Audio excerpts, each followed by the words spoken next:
All right. Whew. Um, Welcome everyone. I don't have a mic, so this will be interesting. I'm like tempted to move this podium like closer.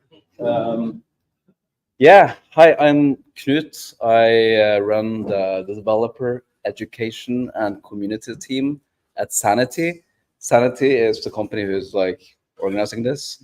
Um, Quick survey: how many of you have heard about Sanity before? That's everyone, right? How many of you have actually also used it? Yeah, there's a few less. Okay, so that's good because for those of you who haven't, you might get like an impression of how it is to use it and what you use it for today. Um, we're kind of like on a tour where I am. May 24th, I said in the marketing channel at Sanity, hey, like, what if you did like a tour through Oslo, Berlin, London, New York, and Toronto? They were like, sure. And then we did that less than a month ago. So it has been pretty cool. I've met a lot of Sanity folks around the Western Hemisphere. And it's so nice to kind of like meet people and hear them out and like, what is your biggest kind of like irritation with Sanity, or what is your favorite thing, and so on. What are you actually doing with it? And that's why we are doing this, to kind of like learn from you all, like, how does it work for you? Some of you have built with Sanity for like 6 years, so there's like all of this knowledge that we want to kind of tap into. We have some cool, fantastic speakers with us today, who's going to let you in on how they use Sanity at their workplace. We're also streaming this. Hello, people on YouTube. It's going to be scrappy, but that's okay. So if I can like talk to the camera, that's why probably. And we're going to do like a lot of manual fiddling to get things on the screen and on the stream and so on between the talks. So that's your cue to get more pizza and drinks. But yeah, I think first off we have my colleague Sure, who are working on the growth team at Sanity. Yeah, Sure has been with us for this is all. Sure has been with us since 2012. Yeah, 2020. Remember 2020? Great year. And been doing a lot of different things, but now you're like working in the growth team. And you're gonna let us in on some like how we are working with growth and experiments and so on, but also using Sanity. We're using the products to kind of like grow the product, I guess. Yeah, use the product to grow the product. Yeah, so now we're gonna do the meta thing of you logging into the StreamYard. Oh yeah, there we go. And I'm gonna put you on the thing, and then you first figure out how to share your screen. Yeah. Screen. Okay. Go for it, and then either do tab or something. Yeah. So now it's on the thing. Now it's on the stream, and now we have to Chromecast it. Okay. Yeah. Share. Save. Yep. There we go. Cast. All right. Yeah. Way more seamless than I thought it would be. Yeah, that's great. Yeah, the floor is yours. All right. Hello, everybody. My name is Sure. I've been at Sanity for about 3.5 years, and I work on the growth team. You already knew all that. And yeah, I want to talk about how we use the studio, how we use the content lake, how we do experiments, and like the different ways we sort of think about how customers have journeys through our product. So when I was thinking about doing this talk, I went back to look at my like super old PRs at Sanity. This is one of the first like PRs I ever made. All it does is just allocate a user to a bucket so that they always get that same variant. You don't have to look at any of the code in any of this. By the way, I just put it up there Definitely not a flex. I'm kind of embarrassed about this, but you don't have to know about the code or look at it. But this is just a way of basically, I want to do an A/B test. It was like really early on for me, and I was just like, I'm gonna put this upsell CTA on the page somewhere. I'm gonna make sure that every time the same user goes there, they see that upsell CTA. So basically, everything is based around this, and we want to take this out into a better place. So we went to Growthbook, growthbook.io, I believe, or growthbook.com. I should look that up. But we really like their product. We started using them. It's nice to have all these toggles in place so we can turn things on and off. We can get information from Growthbook that we put in there. That's super nice. It connects to your data warehouse. So with a couple of SQL queries, you can actually see how the results are doing. Like, are people who are in variant 1 activated after a couple weeks? Things like that. It's just really nice to have everything in one place here. You could also create phases when things, get a little wacky. If there's something out in the world that might change it, or maybe some campaign got kickstarted and it's going to mess with your data, maybe you can prevent bias by removing a chunk of the data. So phasing is really cool. Yeah, here's actually a Growthbook screenshot of something we're running right now. It's our no-code onboarding. So if you're like a brand new user, you have a 50% shot of going through our no-code onboarding version where you don't go to the CLI, you go straight to a studio. And our hypothesis is that there are some people, we don't have a perfect hypothesis, you don't really need one, but that there are some people who will do better by not having to go to their desktop, hopefully have Node installed, and then run all this stuff. They can just get in, maybe they're more like editor personas, and they can see that like, oh, I like typing in this text box. So yeah, that's just an example of one that's running right now. And we do have a Growthbook Studio integration that is not public. It's just something that we just made. So Sanity is super flexible. It's just like a JSON document store if you really want to make marketing upset. So our implementation is pretty ad hoc. What we do is that we, again, you don't have to read any of the code. It's just that we're able to pretty easily see what experiments are in Growthbook. We pull that down, and then for the experiments that are just like for our like either marketing site or our like admin panel, which run on Vercel and use Next.js, we can use Next.js middleware capacity to, when you go to a link, you click on a button or something, will redirect you to a different experience. So this helps us do experiments where like we have a version of a page and we want to make like a different version of a page. So it could be totally differently organized. Like a lot of things are different. I'm not going to go like into the first example here where like a tiny component is changed or inserted. It's like a full page change. And, it was kind of helpful. One of the more helpful things was actually putting this toggle to turn it on and off outside of Growthbook into like our studio. So people who don't and probably shouldn't have access to Growthbook can turn things on and off because they do own that space. And we are doing stuff in there. So they should be able to have a way of affecting it without, turning off the way our query engine works or something like that accidentally. So yeah, so that is sort of the look of experiments. There's obviously a lot more I can go into, but we do like Growthbook. We do like using the studio for a lot of stuff.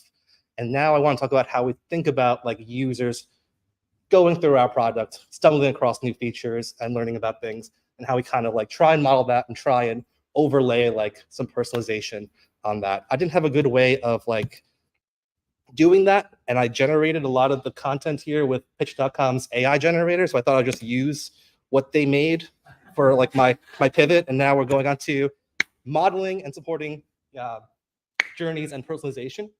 So just at like a high level, it's nice to customize some experiences for some users. There are some people that you just know may be interested in a specific feature, or they just are, kind of going through a process of understanding your product, and you might know that they fall into like a persona perhaps. There could be someone who is more edit focused. There could be someone who is more like administrator, billing person, and there can be like developers, right?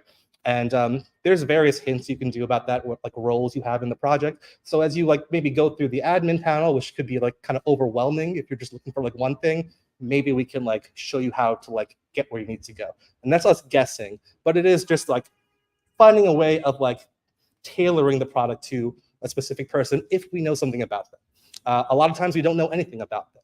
So we want to kind of think about it in a way that's kind of like, like almost like a like progressive like feature detection, like in this like potential journey someone's on based on who they are, should we show this to them or something like that. But in general, like, you know, we want to maybe send them specific emails if they've allowed us to send them emails, things like that. But it's hard to know if like that is worthwhile. That does seem like a lot of effort, you know, to do like even like a basic version of that. So, you know, there's a lot of unknowns about that. Maybe it's going to be hard to like, you know, maybe you spend a lot of time thinking about how you would do that, which we did a little bit. So we wanted to just like move quickly, move fast, not break anything, growth engineer mindset stuff. So like if we're going to do this sort of like overlay of like this personalization when they go to certain pages or we prompt them to move somewhere, we want to make sure that like whatever is like in charge of this cannot break anything. Like you cannot, like the service that's in charge of this, I could like delete it right now and no one's going to have to like get angry and slack at me or anything like that. And we want to be able to like iterate and experiment, but from like, you know, this progressive enhancement angle. Like if we think you might be useful, it might be useful for you to know something about where you're at on this page or like be directed to this link, you know, we'll do that, but we won't ruin the basic experience the way it is. And yeah, to do that, like it'd be nice to have like a back end where you could like, you know, persist data, but if you like were to lose that data, it's like, again, not a huge deal. Definitely want that data to be structured because like dealing with weird blobs of data is annoying. If you want to like create a copy of something and like alter some stuff and content wise, it'd be really cool to do that without having to like think about it too much. Maybe even give access to other people to do it. It'd be good to know if like if they went down this personalized path for them, if they like, you know, actually did it, make sure that like they did see it. And if you think about it, like that entire backend bit just sounds like a Sanity document. It just sounds like data that you could like edit really easily and then like publish or like delete or like have a draft of another version of it. So we actually did this. We wanted to, you know, let people know about like if their trial was ending, right? We don't want to show it very often. So like if you're in studio, you'll see like this like trial ending thing pop up once. But like if you're not a studio person because you're like the billing manager, we want you to see that same thing, but like in like the admin panel, and then never like see it again if you dismissed it. So we're not trying to like annoy you with this. But we modeled it. It's just like an array of these like dialogue histories, right? You can have a lot of them. There can be different kinds. And it's just simple data. You just iterate through it to see if you should, you know, show something. And, you know, maybe you can even do the inverse of this where you can have a bunch of things you want to show people. And then if you have shown them that, you can just acknowledge it and then pop it out of that array. And then the next time that comes around based on some like timing that you want to do, like you don't want to show anything back to back, stuff like that, then you just ignore it until it's time. So that is just being held inside of the content link. So here's the example of that modal that popped up. You know, this, if you've made a trial recently, you probably saw that. And yeah, it's this living in the studio there, and we can export that as just like a component, and then we can import that to any React application without having to rewrite it. It knows how to read the data. You just have to import it. Maybe you have NPM set up internally for that. You know, something that creates code for you for reuse, like monorepo style is pretty nice. So you can like see it. People can edit this. They can create new kinds of these popovers, change the you know, information in it, and then review it and then publish it. And it's not that much code to change it, and it's just the studio. There's nothing really in here that's not part of like npm install Sanity. And then that opens up a lot of things if you were just viewing like Sanity as this document store. You know, there's this bidirectional connection to like your users. I think probably the worst Giphy image I could find for that. But you know, they're doing stuff. And then there's like, you know, acknowledging that these like experiences have been seen and that they're also receiving these experiences. But because the content link is just something that you could hook up any clients to, and if you have the right tokens, you can actually add things to that. So if you want to have that array of things to show eventually, or you want to remove things maybe that you don't want to show and stuff like that, you know, we do this, like we love dbt. And we use Airflow for some orchestration stuff. And this is just the BigQuery icon for our data warehouse. So yeah, we can just model stuff, add information based on what's inside the Sanity Studio, come up with some new ideas, some new like workflows. Maybe they align with like some drawings we have of what a customer journey is like for a specific kind of editor. And then we can say like, oh, well, if we do this and they land on a certain set of pages, maybe we can show them this. So maybe they're eligible for this marketing email if they opted into that kind of content from us. So it's just a lot you can do if you realize the schema is basically infinitely flexible. Yeah, that's sort of it. Thank you.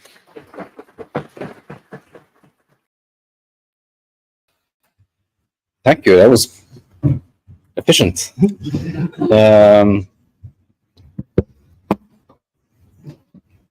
For me, like personalization and stuff is like this word that I keep hearing in the web space and like in the DXP, CMS space, and so on. But it's never very concrete. So like I'm really grateful for you making it a bit concrete. I also learned a lot about how we're doing experiments. So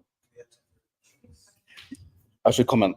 We'll be taking no questions until after the talks, and then you can just talk to Sure, and then have a conversation about it.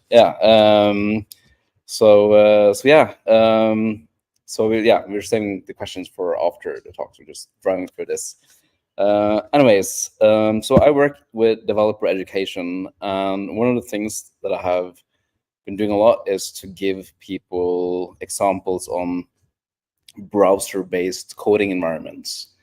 And one of those browser-based coding environments is Replit. It's an excellent browser-based coding environment. So I was really happy when it turned out that they started to use Sanity for their stuff. And we have Aman here who's going to tell us about that after we do the whole StreamYard Chromecast sing and dance. So let's see. I have your thingy here, so you can start the cam, and there we are. Awesome. Then you can do the present thing and find your slides. Can I share screen? Or? Yeah, share screen. Blah blah blah. Accept. Right. Do you do window or?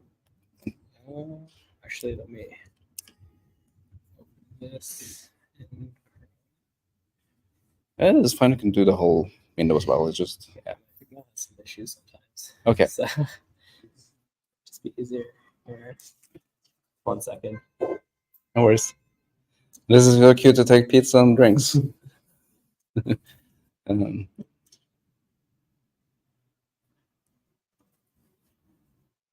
All right. So you have the deck, awesome, and the last step now is the Chromecast bit. So you just go here. I think maybe Google is like not doing Chromecast anymore because they have like buried it, save and share. Cast. Nice. You have just hidden the option like super deep in Chrome, and you're on the screen, and I think you're set. Good. Yeah. The only thing you have to do is to unmute.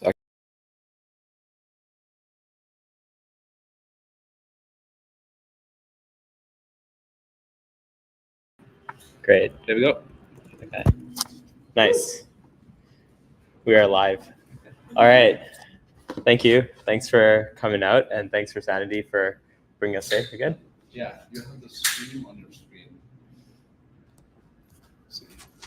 Let's try the Chromecasting again. Yeah, just go there. Share. I see. Just stop and then start again. There you go. Yeah, awesome. Thank you. All right. Yeah, so my name's Aman Mathur. I'm a product manager and designer at Replit. And yeah, thank you so much for the Sanity team for inviting us today to share a bit about what Replit does and how we've been using Sanity. Also want to give a huge thank you to my coworker, Devin, who helped put together a lot of the materials today. He's like the big Sanity expert at Replit. He couldn't make it out to the meetup, but he's here in spirit, and I'm actually going to play a quick demo of something that he had put together. So yeah, I can jump right into it. A little bit on what Replit is. Replit's kind of big mission is to empower the next billion software creators, and we're doing that by making it as easy as possible to make software. Obviously, right now, creating software is a very painful experience to kind of get everything installed, get all the packages ready. Takes a lot of time and it's a big barrier. So our idea is that by making it really easy, and especially now using AI tools to generate software, that almost everyone can make software in a much easier way. So that's a bit about what Replit does. And how that manifests is through our platform, which is a kind of cross-platform editor where you can write code, generate code with AI, and deploy your production software directly from the browser. No installations or anything needed on your machine. And you can do this across web, tablet, and mobile. Recently, we've been doing a lot of exciting stuff with code generation, similar to like ChatGPT, but all kind of inline directly in the Replit editor. What we've been using Sanity for, to get into the exciting part, is to basically relaunch our brand over the past few months, which involved updating our entire blog website and also updating our marketing and landing page to be completely hosted on Sanity. So a little bit on life before Sanity. Again, you don't have to read the code here, but it's basically showing how we used to do it prior to setting up our Sanity instance, where our blog and marketing site were powered by this custom script that we had created internally when we were just a small team. Since then, our team probably doubled or tripled in size. We had a lot of non-technical folks who joined the team and a lot of new engineers who joined the team. And what this led to is a very small group of people who knew how it worked and a very small group of people who were able to make changes, which was very painful when, for example, we had new marketing hires or new people on the product team who wanted to jump in and make quick changes to our blog posts or our landing pages. It was also a very brittle system. There was no real like schema or validation, so things would break all the time. And sometimes we wouldn't have realized until after it was already in production and it was too late. After Sanity, we've created a system that's a lot more flexible and expressive. We adopted Sanity during our latest rebrand, which just went out a few months ago. And it was important for us to be able to have a system where we could create different components that were easy to edit at the same time and really extend our design system out. It was also important for us to empower our non-technical staff so that anyone on the team could jump in and make changes. There were a lot of really painful launches prior to this where we'd have to make changes last minute and we'd have to wait for our entire kind of engineering pipeline to run, and we'd have to wait for someone on the engineering team to go in and approve the changes to our web repo. And yeah, so I actually remember when I think we launched one of our AI features, and even like a small thing like a typo, you'd need to kind of run that through our entire CI process, which was very painful. So what I'm going to jump into now is, I think if I might have to recast here. The stream, do you have the stream up? Did the stream update with the, I think it's good, but I just need to share it here, right? So I'm not sure if you get the sound. That's okay, I can talk. Yeah, okay. We just recorded a demo so that it's a bit easier than me kind of messing it up in real time, but I can talk over what Devin's saying here and just walk through basically what the steps are. So what Devin's showing here is the Replit editor. On the left side, we have the Sanity template, which we've created. And on the right side, we have the Sanity extension, which you can add into your Replit editor so that it makes it easier to use Sanity on Replit. And he's basically creating an instance of Sanity using our template. And what we're going to do here in the next just 5 minutes is get it up and running and get it deployed as a static website. So starting out, he just forked the template. So this gives him basically a fresh environment. You can see the full file tree here with all of the files you'd expect. So posts, categories, authors, and contents. And along with that, he's going to go ahead and open up the Sanity extension where you can actually authenticate with Sanity, log in, and then start connecting that with his Sanity account. So he's going to go ahead and auth there.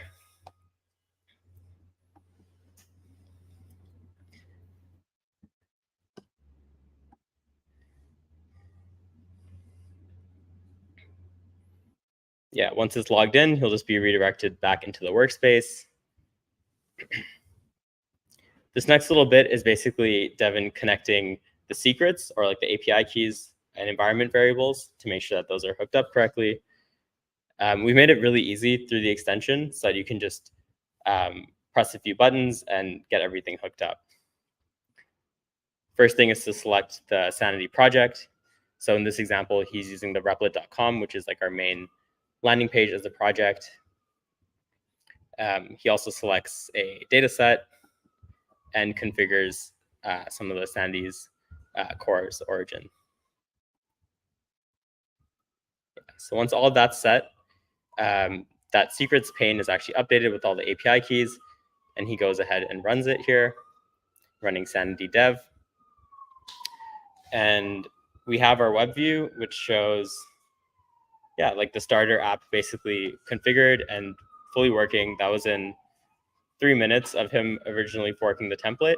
And that was with like no prior setup and just kind of right out of the box.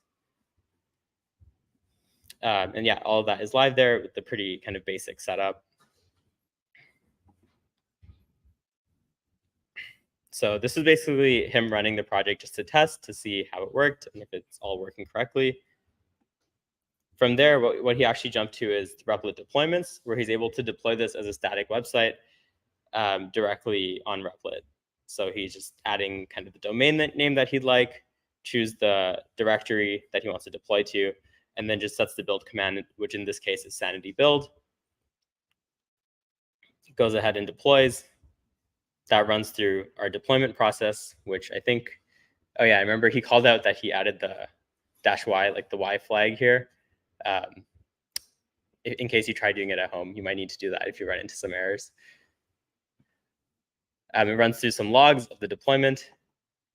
And yeah, and then at the end, it's deployed and ready to go. And yeah, I think there was one chorus thing that he had to change, and then it was live. But yeah, that's kind of the demo of Devin running through it. All of this, if you create a Replit account, you can go ahead and try it out for yourself right after this. I'll switch back to the deck quickly.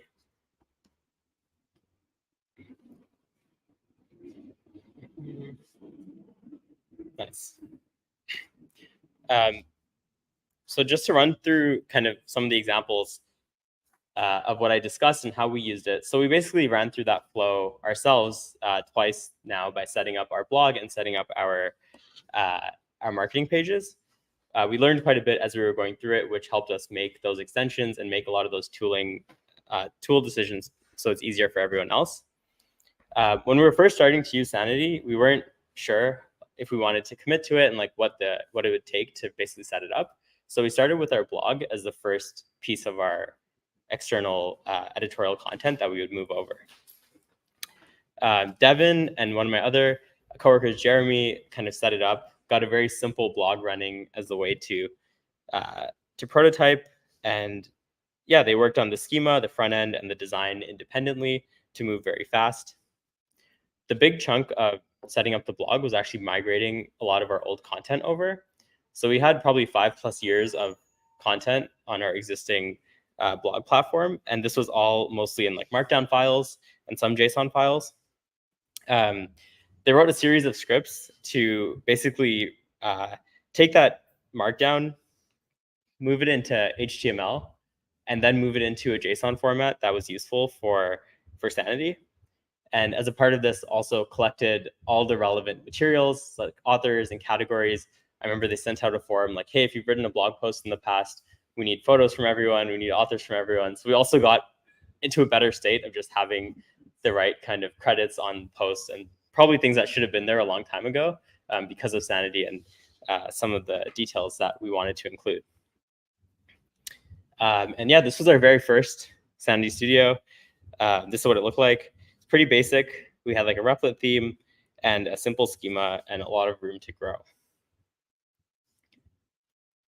The next and kind of bigger project was launching Replit's new brand. Again, from our mission of making software more accessible and bringing software to 1 billion people, we kind of had a new brand that went with that. And one of the things that we wanted to do was use Sanity to set up this new marketing page. It was good for us, again, because we had a lot that we wanted to express here, and we didn't want to be constrained to some of the old systems that we had built before. Yeah, so while building our new studio, like a big part of this was setting up, actually, I'll jump here. So this is, yeah, talking a bit about the parts of our interface. So we use these modules to set up so that we could kind of reuse sections very easily and make sure that it's reusable and easy for anyone to set up quickly. One of the other big parts of our rebrand was the kind of new and expressive typography that we had, which was all set up so that we can basically, we had this like little component where we'd swap out certain letters using like one of our like mono like code like fonts. So that's something that we've been able to do using Sanity. And yeah, going back here, the core part of our content system was the page builder interface. And we found this to be super effective and created basically a ton of modules here that we could reuse. An example here is our careers page, which one of our interns actually recently built, and was able to have a lot of fun kind of just mixing and matching different components that we've created, and had a lot of fun with the layouts and styles that we've been able to hook up. Yeah, here's an example of one of the like reusable modules that I was mentioning.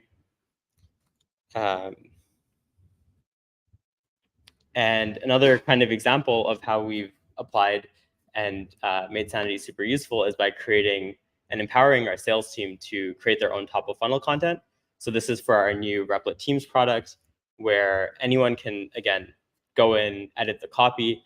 We also have an intake form that we built in here for like a wait list that we were doing as a part of our beta.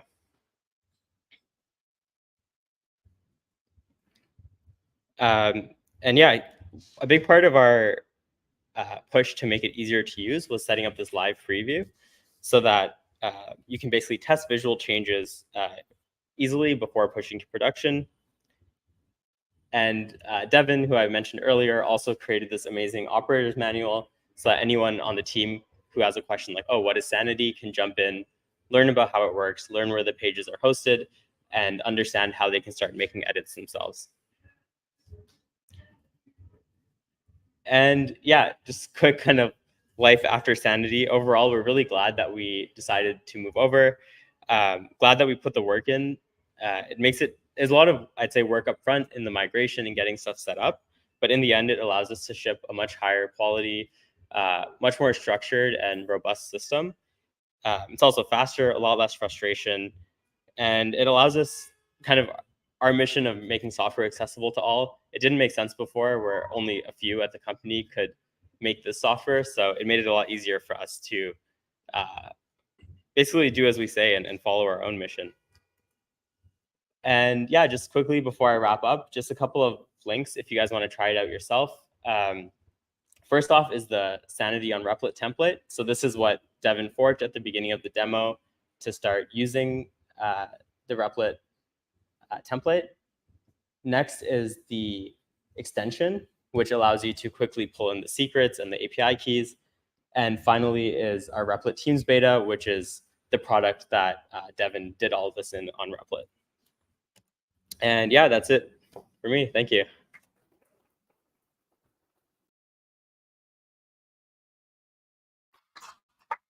Awesome.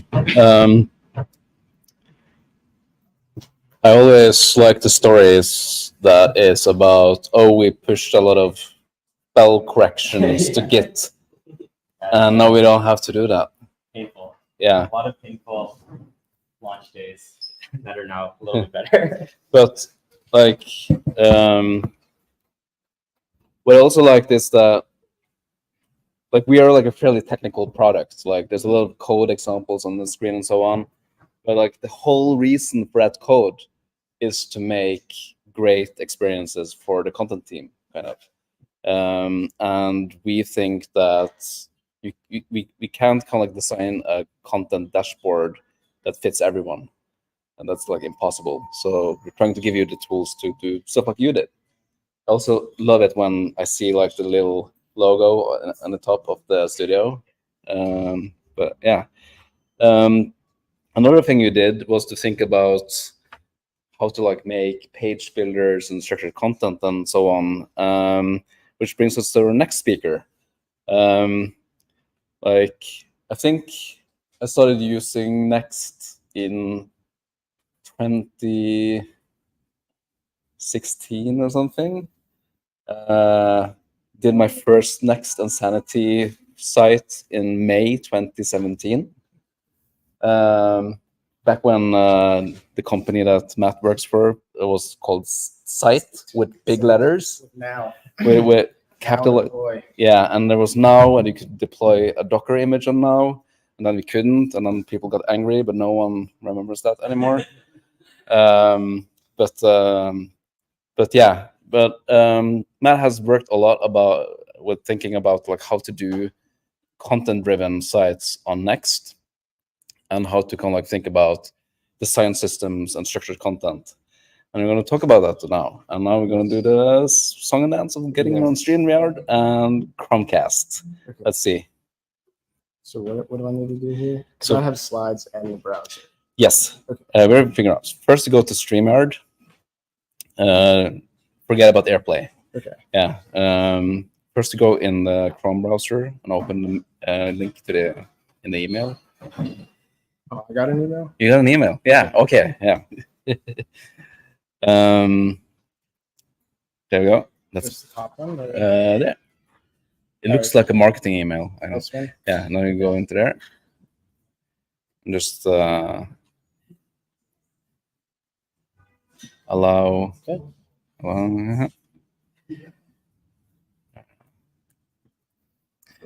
And go into the. It's a bit bright. You can turn on your. There we go. And then I put you on the screen. Also, just do this. Okay. Oh. There we go. This window open. It should be open, but it will go in the background. And then you go to present. And then you can share screen. And you can choose window and share screen. Okay, so now we have the stream thing in place, and now we go do the Chromecast thing. So if you go in Chrome and like the little menu thing. So I'm using our browser. Do you have Chrome? I believe I have Chrome. Yeah. I don't have. You don't have to, like, you only need to open Chrome. Okay. Arc is a Chrome browser. So But it doesn't have the cast thing, I think. Arc has a cast? Okay. Where did I bury it? There's like a share and just save and share thing in Chrome, but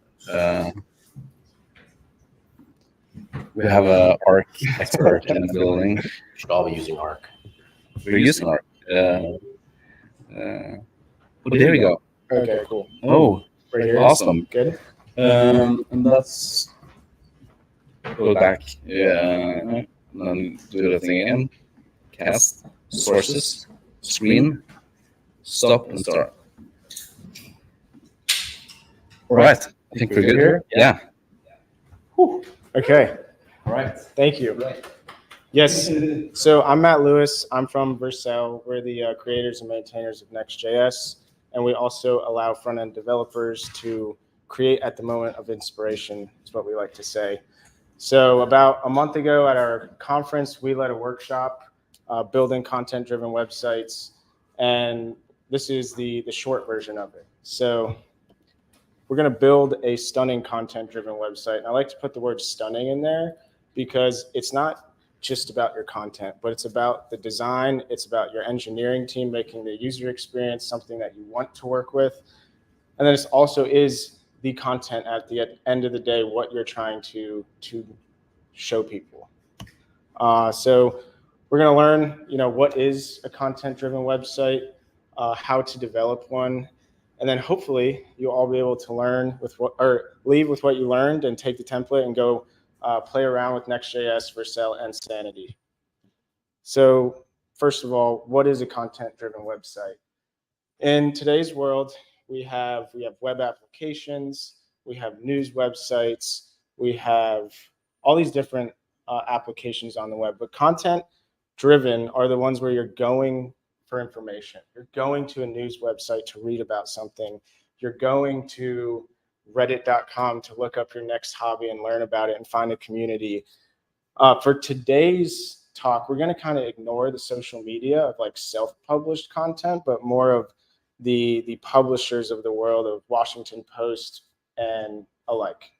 So content, video, text, all the different types of content out there, that's what makes up the substantial part of the experience. And you need to be able to move fast, publish with confidence, and empower your whole team to make this all work together. So we're going to start with a quick little quiz. Is this a content-driven website? Kind of gave it away earlier, but yes, it is. What about ChatGPT? Is this a content-driven website? Is it? Or is it an application? So yes, ChatGPT is a web application, something you go to, you interact with it. It's solving something for you. Last, Vercel. What is Vercel? Is it content driven? Is it a web application? What do you think?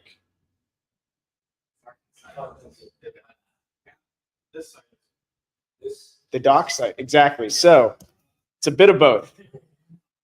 We have our docs, we have our guides, we have our templates. That's all content. And then we have our application, our front end cloud. So these are the four things that I believe, or the three things that I believe lead towards that win at the end of enabling a content team. The first one being increased developer velocity. At Vercel, we believe that iteration speed solves all software problems. So the faster you can work on your problems, deploy your problems, get feedback, iterate on your problems, the faster you'll actually solve them. And then when it comes to content and presentation, we want to separate those concerns. So if you've ever used a page builder or something like that, you're creating your content, but you're also working on the presentation of it at the same time. And this can lead to things where you need to migrate your content, you redesign your content, and all of a sudden those blog posts you wrote 20 years ago that are the main maybe SEO driver of your website need to be migrated. You have to write scripts. You might even have to redo all the work of writing those blogs because the design was linked to them. And then lastly, a consistent design system. I believe that we should work from the user back. So we should think about the experience the user's going to have and work back from there to how it's actually going to make it happen. In my past, I worked on a lot of headless commerce apps. They're driven by product content mostly. These are the four things I ran into all of the time. So the first one, reinventing the wheel, kind of touched on it before, but I'd create a React component for a product. 3 months later, my design team or some stakeholder would want it to look differently, or the product description needed to change. And for some reason, I had to go to my code editor, and it wasn't just a content team changing a price, a description, an image.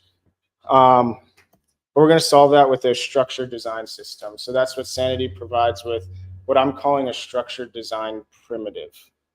And then unscalable content. So new content creates new worries. So as Replit mentioned, they actually saw improvements on their content by enforcing rules. So, hey, this has to have a title, it has to have an image, it has to have alt text. We're going to fix that with reliable content rendering. So we're going to enforce rules about how our content's created, what's definitely needed, what is only needed sometimes, and then slow to publish. No publisher wants to be slow. News story breaks, you want to be on the web in 30 seconds. You want to be the first one to publish that content. And you want your content team to feel that they can create at the moment of inspiration is what we like to say. So to fix that, we're going to ship with content or ship with confidence. So whenever you're ready to create it, you're going to be able to create it and publish it. And then lastly, on the more technical side, with React Server components and streaming, we're not going to hit any performance blockers when it comes to getting our content to the user on their browser. So the main thing that I want you guys to take away is this idea of a structured design primitive. And I'm going to start with 2 quotes. So first one being, React was and still is a library and a building block. Does anybody know who said this? Close. Any guesses? So this is actually from our CEO, Guillermo, the creator of Next.js. And then the next one, creativity is just connecting things. Steve Jobs, picture kind of gave it away. And that's what we're doing today. So we're not going to do anything groundbreaking. We're not going to come up with the next, super intelligence, but we're going to start with the basics. We're going to use React as a building block to connect. And we're going to be creative by connecting the whole process together. So those small things, those small details are really what lead to that well thought, how do we publish content, the user experience. It all starts with those smaller details. And this is a timeline I like to follow. The first thing I'm going to point out is you'll notice it looks a bit linear, but at each step we have this, what I call iteration cycle. And on this timeline, we kind of have 3 teams. We have our design team, we have our engineering team, and we have our content team. And we want them to all work together. We don't want them to work in silos. We want them to all be able to iterate quickly without breaking things for another team or getting in the way of another team. And we're going to start with the design. That's going to be our North Star. That's what we're working towards. It all starts with your design. I know in my engineering past, I like to just jump straight to the code and try to knock it all out in one night. And then I wake up in the morning, I'm like, this is crap. This is such a terrible experience. But after we have our design, I want us to think about our schema. We're going to develop primitives based off of that schema, and then we're going to be able to ship our content as fast as we want. So this design is from our ship conference we had about a month ago. And you'll see we have our content, we have our design, we're presenting it. But in our mind, I want us to think about what here is strictly presentation and what here is just content. So a visual of that is something like this on the left. You'll see we have a title. It could be anything. It's any type of content, but it is a title. We have our speakers, which are actually just a person. So in Sanity, we call this a document. And you can reuse it anytime a person changes. It's going to update wherever that content's consumed. If you change your profile image, it's going to change anywhere you use them. You're not going to have to go in and update each blog this author wrote and update their profile image. And then in Sanity, this is how we define that. So the big piece here I want to highlight is the document type. So documents, I mentioned, reusable, standalone in their own. A person is a standalone entity versus something like a call to action here, this is our document person. And then our call to action is an object. It's something, it doesn't stand alone by itself. It's something you create while you're working with this final piece of content that we're going to call a person list. And here you'll notice this is also an object, and we're referencing both of the types of content we created before. We're using that call to action, and we're using that reference to a person. And then if we try to present that content, this is all we get. We would just get some JSON on our screen. We'd actually get an error because it would be that React error of you can't render objects. So we're going to connect that content to our design system, and React is that building block. So what I really want us to focus on here is, it might be a little tough to see on the projector. I think the blur is tough, but the main thing here is we have these validation rules. For this person list right here, it has to have a title.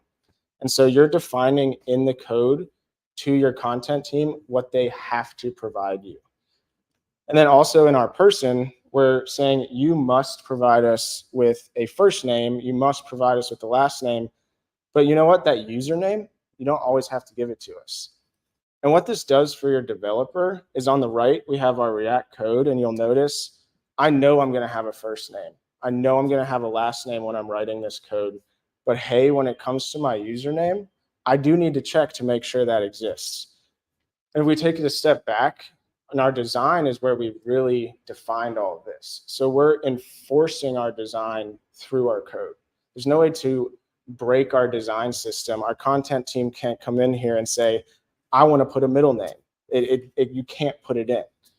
And then what I like to talk about, iterating to greatness, and how Next.js and Vercel and Sanity help you iterate towards that final goal. So who in here has used Next.js or Vercel? Who in here has written code? Who in here has worked on a content team that was slow to publish because they had to wait for their engineers to do something? Okay. So the first thing I want to show is what we call preview deployments at Vercel. And if I come over to, sorry for the mirror. Yes. So who in here is a designer? Yes. So when you need to share your design with a client, you share with them a flat file they can't interact with, right? You have to send them maybe an image of it, but they don't get to see what the actual experience is like. With a preview deployment, this is a live website. This is automatically deployed for you on Vercel's platform whenever you make code changes. So I'm able to come in here and click around, see exactly what my end user will get, but it is a preview. It's protected. It's protected by authentication. Your end user is not going to get here. So this is kind of a playground for your engineering team, design team, any sort of stakeholder to come in and, most importantly, leave their feedback.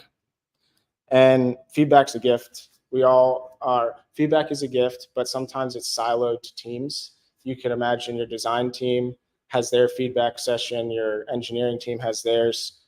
But with preview comments, what we aim to do is bring all of that feedback to the URL. So I can come in here and say, hey, here's our new speaker list component that we created. And anyone on my team can highlight anything they want and say, this is supposed to underline on hover. I leave that comment. Anyone on my team can now come to this URL and see this comment. What is also great for workflow is if I come over to GitHub and I come down to this, I can see, hey, you have unresolved feedback on this code. We can't merge this into our main site until you fix this. So with preview comments, you're able to leave feedback. Like I mentioned, I could come in here and say, sorry again for that. I could say like, this content's incorrect. I don't like the way this border looks. Or I can come in and say, I need to fix this. And it's a way for the feedback all to come to the URL and like that workflow to continue. But also, I've talked about a code change, but what happens when it comes to content changing? So this is our live website here. You could visit it, ship content-driven websites.vercel.app. And you'll notice we don't have that person list component that we've been working on. But if I come and I turn draft mode on, which once again, not every user can come and turn on draft mode, but I'm going to see this unpublished content on my live website. I can interact with it. But not only that, I could say, hey, Matthew, he actually goes by Matt. And with our content link that we developed with Sanity, I just click here and I open Studio, and I'm taken directly to the live presentation and straight to the input that controls that content. So I can come and say, hey, you know what? He actually goes by Matt. I should have fixed that. And you'll see we have this live editor that Replit also showed us, where I can change my content and immediately see what it would look like. And if I don't publish this content, I can also come back to my live site. And since I'm in draft mode, I can come down and see that content change.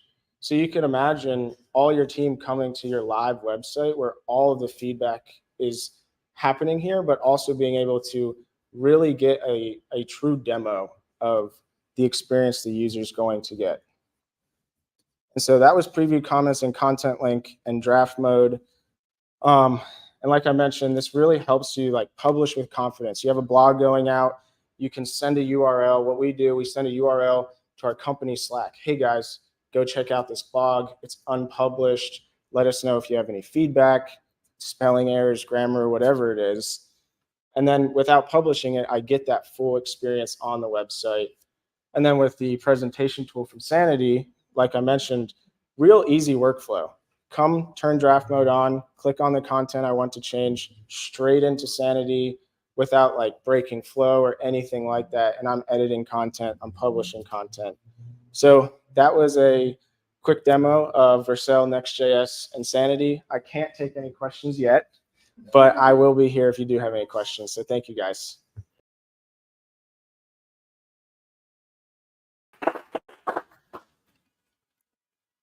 I'm not sure how to get out of here without showing all my emails. There you go. Okay. Yeah, awesome. Thank you. Thank you. Let's see. I just love the commenting feature.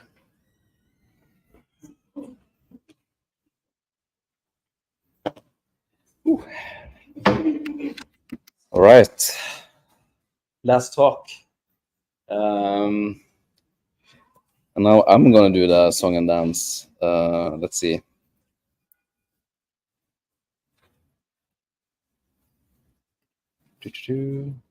Ooh. Then I could cast. Right. This is very trippy.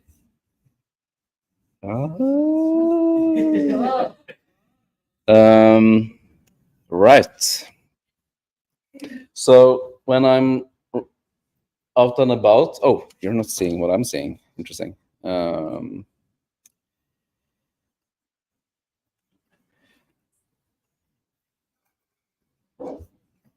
we go.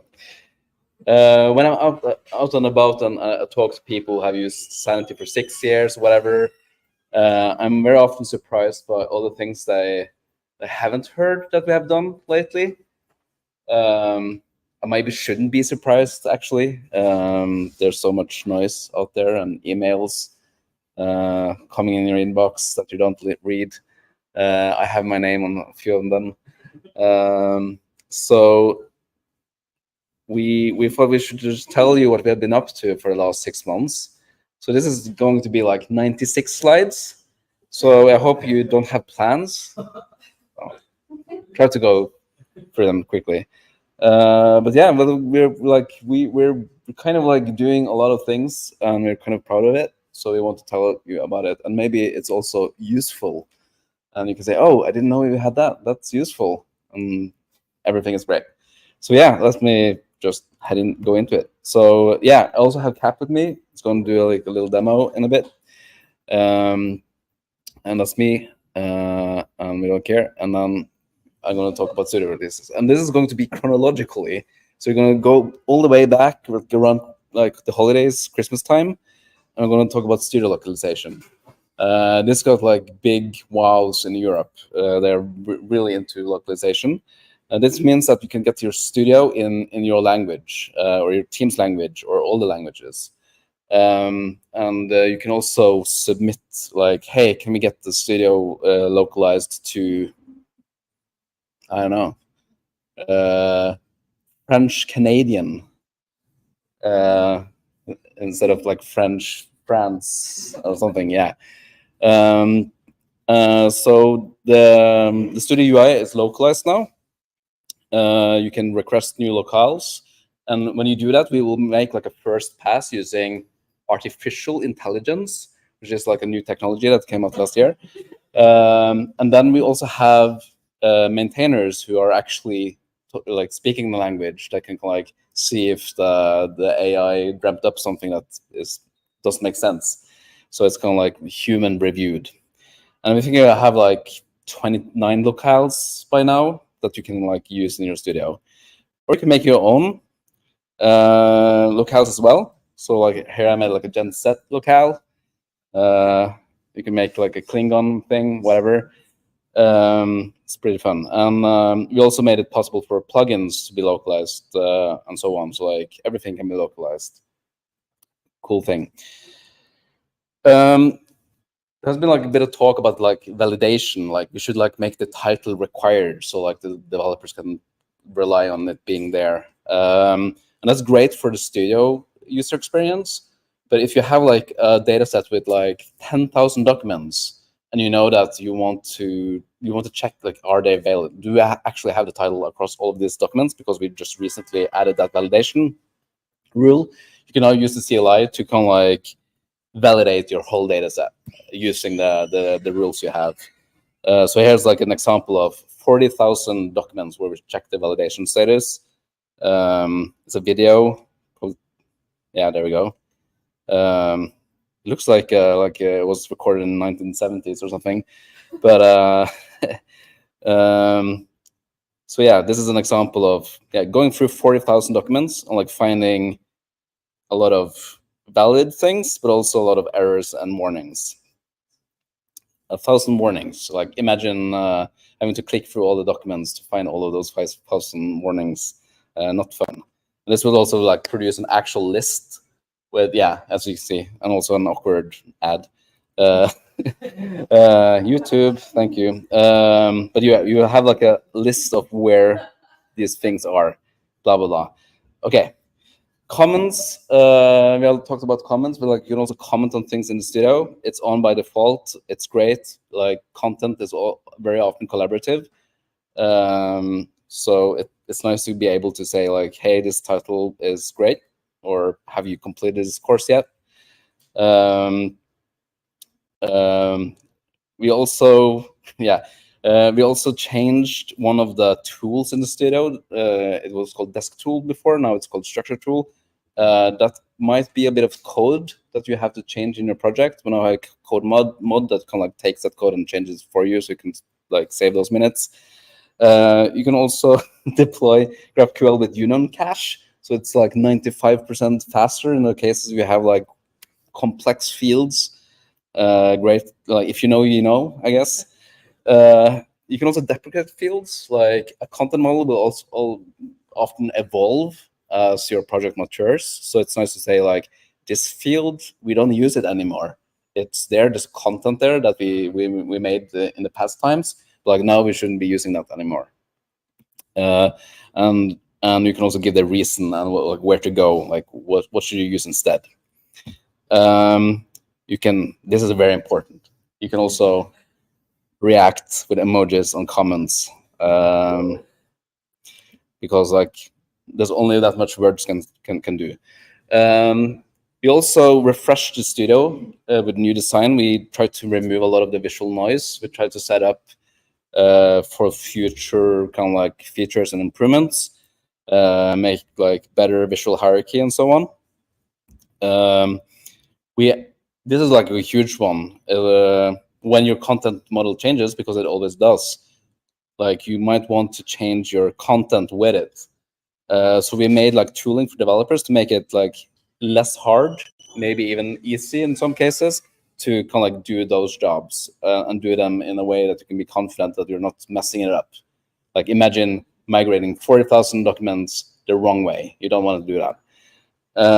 So we made it kind of easy to describe what is the change I want to do a dry run. So like see what will happen if I actually do this, and then you can also actually do it.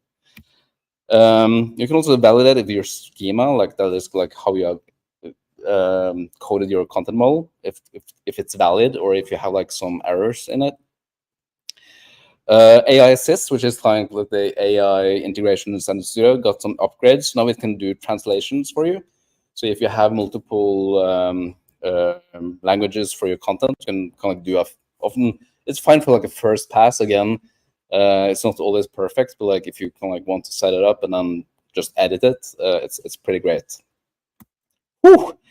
The purple text editor got comments, which makes a lot of sense for like in rich text editor or a block content editor to be able to comment on that as well.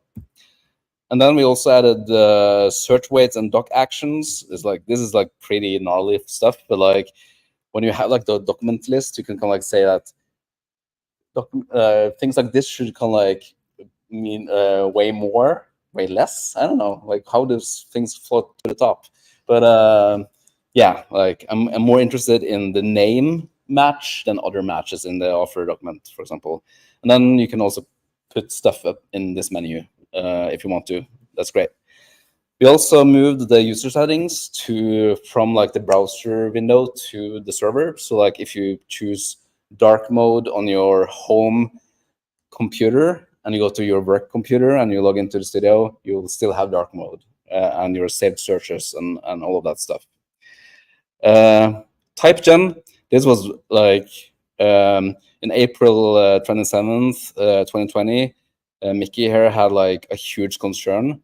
And his main concern was that it was hard to make TypeScript types from Sanity content.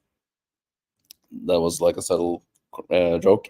But a lot of people agreed with him that should be easy. And yeah, it should be easy. And we took our sweet time and we made it. So now we can generate types from the schema. And we can extract the schema into a static thing, which is also good for people are making third-party plugins and so on, and that's all good and well. The challenge is that we also have something called Grok. Grok is how you can query content with Sanity, and Grok allows you to do a lot of things that makes what you get out of the query not the same as the schema.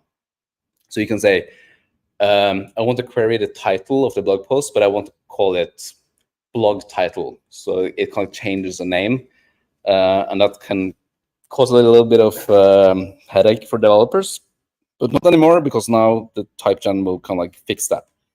And this goes back to what Matt talked about, like giving developers confidence and like making it easier for them to avoid bugs and stuff. Whew. How many slides have we been through? Like 25? I don't know. We also added tasks. Like, every SaaS wants to be your project management tool. Like Slack added lists the other day. We added tasks. So everyone wants to become Jira or something. I don't know. But sometimes it's nice to be able to kind of like just give people assignments in the studio, follow the assignments, and so on. And now you can do that. Maybe we'll add like integrations with Linear or something later. Let's see. But yeah, it's there. Use it. We also enhanced the search, and then we pull it back because it had some edge. Like it didn't work well for everything, so we had to pull it back. But we'll come back again, and it will be great. You can also see where other people are working in your rich text editor now.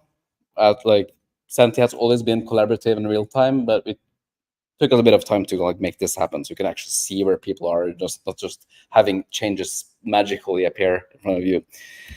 And we took the comments and tasks out of beta, so you can really be confident to use it. We also moved scheduled publishing, so like the ability to say, let's schedule this blog post next month. That was like a plugin that we published first, and now we have taken it into the core studio, so it's kind of always there. And this is huge if you if you do a lot of Grok stuff. You can now kind of like export the results of your Grok query to JSON or CSV. CSV is like corporate favorite format, because it means we can take it into spreadsheets, and that's kind of nice. And also, if you do, this is like really into the weeds, but like if you do kind of like structure builder customization, you can now have intent links, and that's a very fancy way of saying like you can give someone a link to a very specific place in the studio more easily now. It's kind of nice. We're also doing like a lot of Shopify stuff. We have something called Sanity Connect that kind of like pulls all your Shopify products into Sanity, so you can embellish that with more content and build awesome e-commerce experiences and so on. But sometimes you want to use Shopify as your storefront. So now you can also sync Sanity content up to Shopify and use that in liquid templates in different ways, which is great. We have a new Actions API.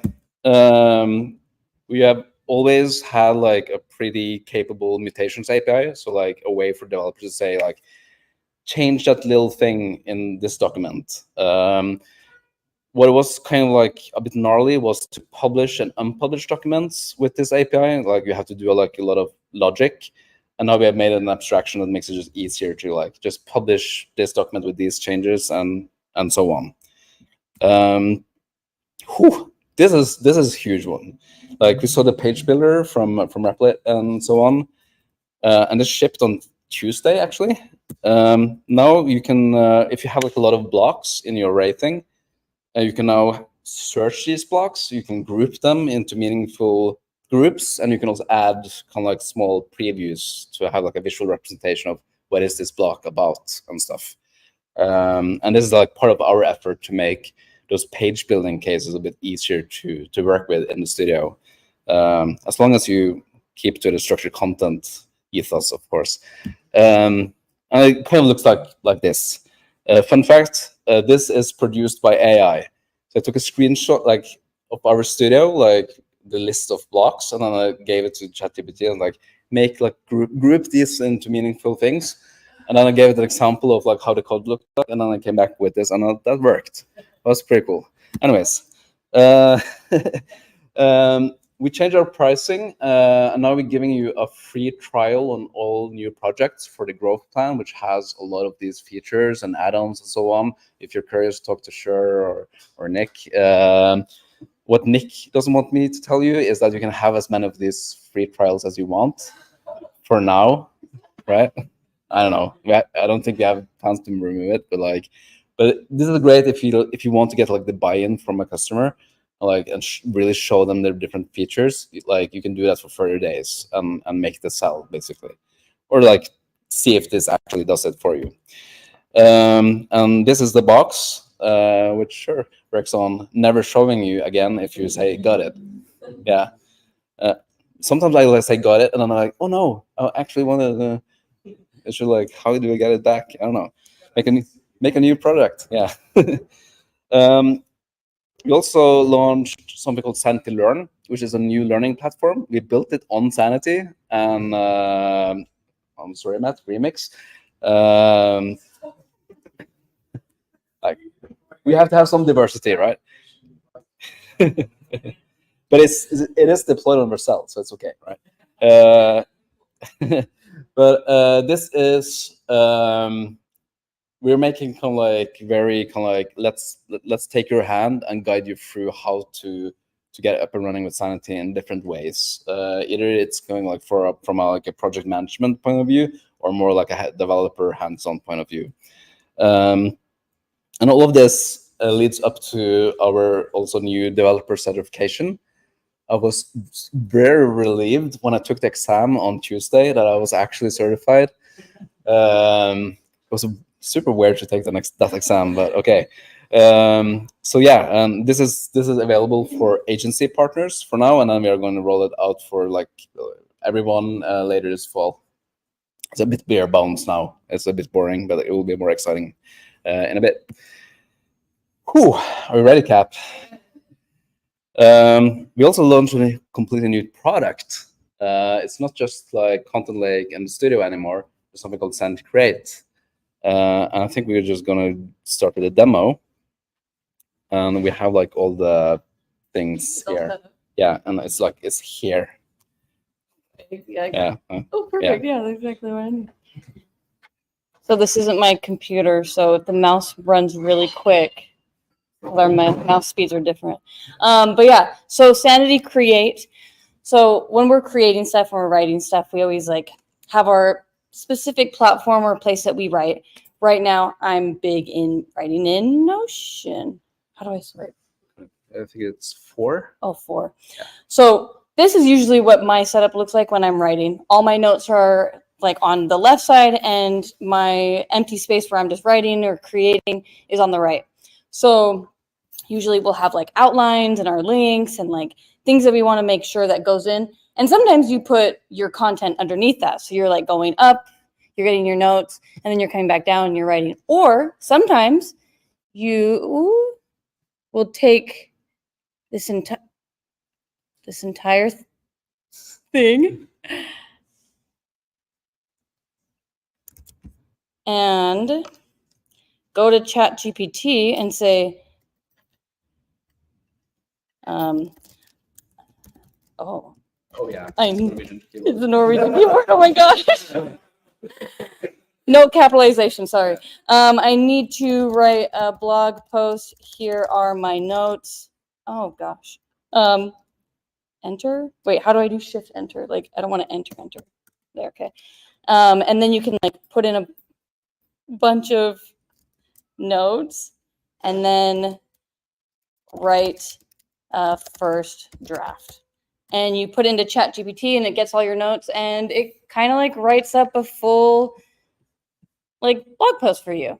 And that's like kind of like another process. So we took the process of grabbing your notes, grabbing your writing like area, and the help of AI, and we have created Sanity Create. So I have already set up all my notes, but this is how it kind of works. So we have our note section. So here is like a list of different things that Canoe has been working on. You can add a new document here, but this is all the notes that I had here laid over in this section. So it kind of looks the same, like my notes and my outline are on the left, and then my writing and my distraction-free writing zone is on the right. So I have like my outline, I have my my inspiration, like maybe my style or like what I'm trying to do. Then I have different pieces of context, and I have grouped each one of these into the context or inspiration or whatever it is, and it can kind of do it on its own, or you can change it and like update it. So if I click on this, you can change it to fact, style, inspiration, or ignore. So you can categorize your notes, and then you can like move things around, that kind of stuff. But these are all my notes from that Notion, and so now they all just kind of like stay organized. You can actually even take a note and see if I can get it to show up. You can cut it normally, but it's not showing up. But you can cut notes as well. You know that line? Oh, there. It's very subtle. Yeah. So right there, and you can cut it. You can cut it, and it will cut into a separate note. And you can make this one rather like an inspiration. You can make it more style. So it's written by me, make it warm, informative, and inviting. So I want to make sure that that's a style. So then I come over here and I can start talking with AI, or I can just completely be writing on my own. And if I need prompts or if I need help, then I can use AI. So let's say I want to write something like, help me, or give me 5 ideas for a title. And then you come over here to this little blip, and this is your little like AI helper. What are we calling it? Is it a blip? Yeah, so the blip.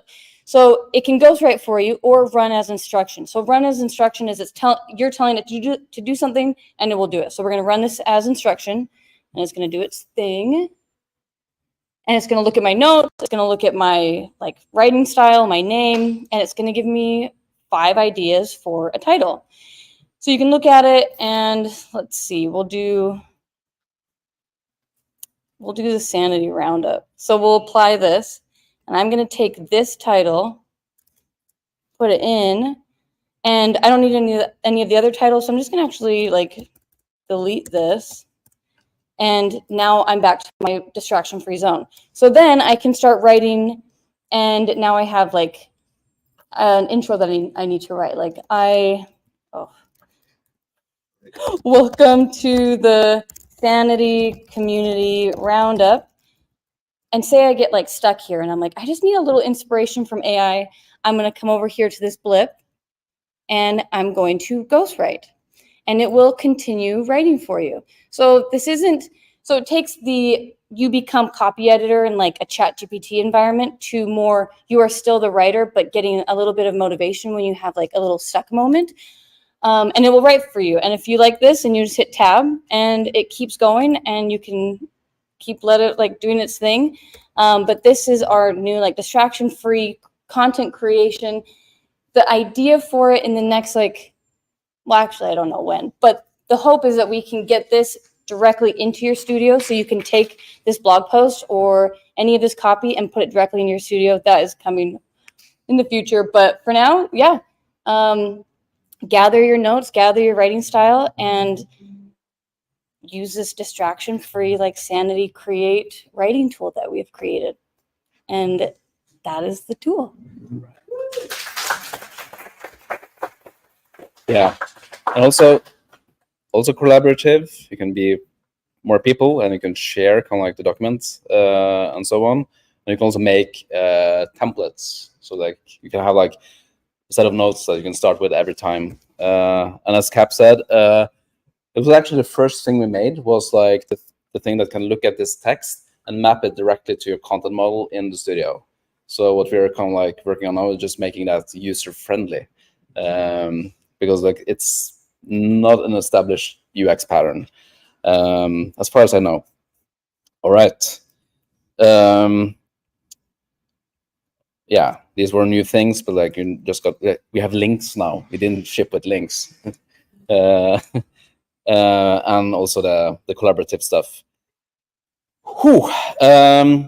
Sometimes Kim Kardashian wants to put out new stuff on her shapewear site, Skims, which is powered by Sanity. And if it's like Black Friday or something, a lot of people are on that site. And that is okay, because we have something called a CDN, so like a cache that like a lot of computers in the world has like a copy of the site, and when people visit it, they go to kind of like their local computer, and that's great. The problem is if Kim wanted to make an update, all of those computers had to get the new content, and the way it happened, it was kind of like a little bit stressful for our SRE team. So we needed to kind of improve the CDN and how it works. So like you can have a lot of people visiting your site. You can publish updates, and it's okay. And kind of like a derivative of that work was that we invented a new live content API. So it means that you can have your site listen to new things, and when new things are coming, it just like updates your site without having to hit the reload button or anything. And it can do that for millions of people, basically, which is kind of unprecedented in the CMS world. If you know of Firebase, Firebase has a limit of 200,000 concurrent visitors, and we can do way more than that. So that's pretty cool. So it's now in experimental mode, because we're like learning how people are going to use this. But you can go and try it out. And this is a demo that I did under the ReactConf conference when we launched this. It was like, took me like 20 minutes. And here I'm in the studio. I'm doing like a blog post update. A lot of writing here. And then I published that blog post, kind of, or like mini blog post. You see, boop. And then you can see in the Next.js app in the middle here that it just updates without any reloading.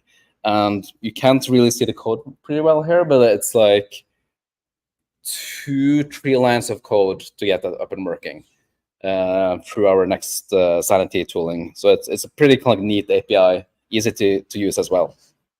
And this is still React server components. There's not a lot of JavaScript in your browser client either, so it also good for performance. Whew. So that was all the new things that we shipped. And then often I talk to people who tried out the thing once or something, and then we changed it, and I didn't get the memo. That's on us though. If you can just like close your eyes a bit, ears and eyes a bit now. So visual editing, if you for some reason can't use Vercel, you can use visual editing still. Vercel is great. It's very easy to use it on Vercel, but if you can't, you can still use it. If you don't have Next, it's okay. You can use it with Astro, Remix. We also have a vanilla implementation if you want to use it with jQuery. I don't know, but it's possible. It's also simpler to set up. Visual editing is an interesting thing because we're asking you basically to make your website a real-time application to get live preview and all of this stuff. And to find those patterns for developers to implement this hasn't been super easy, but we're getting there. And now we have something called progressive disclosure. So like if you add a little bit of code, you get kind of like a little bit slower live preview, but it's okay. It's simpler to set up. And if you want to kind of like ultra fast sub-second updates and so on, so you can add a little bit of more code and get that as well. Presentation is now the best place to do previews for Sanity. This used to be a very common pattern. We saw it with Replit, I think, so-called iframe pane, and this little thing on the side here. It's actually a plugin that one of our team made. It's a bit strong to say it's like dead. It's taking a nap or something. We might bring some of this back, but yeah, it kind of like you need to do a lot of things yourself when it comes to authentications and so on. So now it's presentation tool, and we have like these new little links to like these are all the places on your website this document is used. So you're not locked in to the model that one document is one page. You can use like a document on several pages and see the preview on those. Whew. And you can also get back to the structure tool as well. This is a big one. For those of you who have written Grok, you might have encountered this pattern. This is a way, like if you do an authenticated request with Grok, you get both the published document and the draft document back, and it's kind of a hassle. Now you can do this. So there's something called perspective that allows you to use the same Grok query, but like choose, do I want the published documents or the drafts overlaid the published documents or whatever. And it's pretty simple to set up. And now the fun stuff. Everything was fun. Like we haven't stopped developing stuff. So I snuck into the product manager office and like leafed through the papers and the plans and so on. And then I kind of like closed the door very silently behind me and then put it into slide deck. So one thing we have been working on is we call it global copy paste. That's like the working title. Like, what if you could take any field and copy the content of any field and paste it into another? So this is like a pretty complex. Like behind here, we have like objects with a lot of like track information. Would be pretty gnarly to kind of like go in and copy paste line for line and field for field. Now you can just take the whole thing. What you don't see, I think there's like thousands of elements in this thing. It's pretty fast as well. This is huge. So this is a very work in progress, but at some point we'll get a new document view. So like you have the document list and you can say, I want a table view. And then you get kind of like all your documents in a table. You can like edit like fields like in a spreadsheet. And you can also do bulk publish, unpublished stuff. Then we have this. So Sanity allows for very complex content models, which is nice, but it can become a bit kind of like gnarly for editors to go in and out of nested objects and so on to add stuff. So we are kind of like experimenting with a new way to show arrays and objects. So you get like a tree structure, and you can like quickly jump in and out across these kind of items. This is like also a, if you know, you know kind of thing. Also an interesting UX challenge. Whew. This like little command line thing is kind of huge because I showed you like a lot of new features and so on. all of those new features, there's probably a developer who has to go in and say, npm install Sanity at latest, git commit, git push, and then deploy a new studio and get the new things. We have been working on making kind of like it possible for Studio to just get those new things by itself without someone having to redeploy it. And this is what that is. So like, I think we mostly figure out all the stuff. It hasn't been kind of like super easy, but we can do it because of ESM imports and so on. But that's coming soon. That's it. Or I had to do it. Sorry. And it's not the first time Steve Jobs has been quoted today. So okay. Again, a Grok thing. So what we see very often with Grok queries in projects is that people are using the same query patterns across a lot of queries. For example, you have portable text fields that has like a lot of blocks and you want to reference stuff and so on. In GraphQL, we have a pattern called GraphQL fragments, which is like reusable little snippets of query that you can kind of like reuse across requests. And for a while, we thought we should make Grok fragments. And then we figured out, oh, fragments are kind of like pretty similar to functions. And we have functions in Grok already. But what you don't have is the ability for developers to define their own functions in Grok. So what if you just like make user-definable Grok functions? And this is what that is. The first line here is a Grok function that you can write yourself. And then you can say like my portable text resolver query function, and then you can pass your portable text fields into it and get kind of like the same thing back. And then if you change that function, it changes for all the Grok queries. I'm not sure if that was a great explanation, but this is huge for anyone who's used Grok. This is also kind of available in experimental API that we will kind of probably soon tell you about and let you test out, because we also have to make some decisions of like, should it be def, should it be function, and so on. And it's and yeah, like the namespace stuff. You can set your own namespace actually. But it's very interesting to design query languages and syntaxes, because the decision you make, you have to kind of live with that for a bit. It's not popular to change that. So yeah, we have like some customers testing it out as well now. And that was actually it. All right.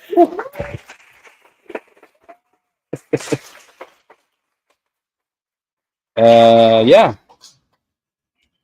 So fun. Yeah, that was all the talks.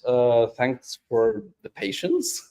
Even though it was great talks, it has been like an hour and a half or something. Thanks for coming. There's still pizza and beer. I'm sure you have questions for sure, or for Aman or Matt or me. But yeah, happy to hang around for a bit. Thanks for coming. Yeah. And thanks for watching.